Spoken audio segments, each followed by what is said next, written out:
In the year that we've witnessed innocent people being slaughtered on an industrial scale in Syria, my feeling is now one that you cannot allow an armed mafia to take revenge on an entire country without allowing some protection for civilians.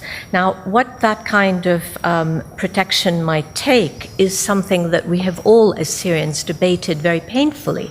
It's not an easy thing to say with the example of Iraq fresh in our mind that, yes, we do want military intervention, but I think what we do absolutely need are safe corridors that would enable families of displaced persons to reach safety without being killed.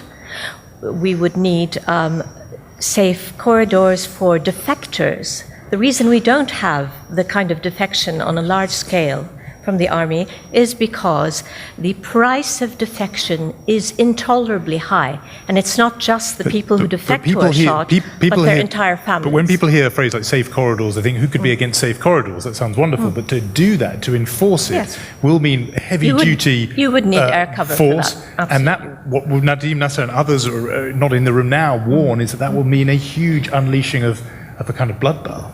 Well, we already have a bloodbath of stupendous nature. I want to get Paul Conroy in on this because I want to know just almost how it felt when you were there, that moment when you were under attack, but even before then, when you saw people being killed, did you yourself think the only way to solve this is the outside world has to act? Absolutely.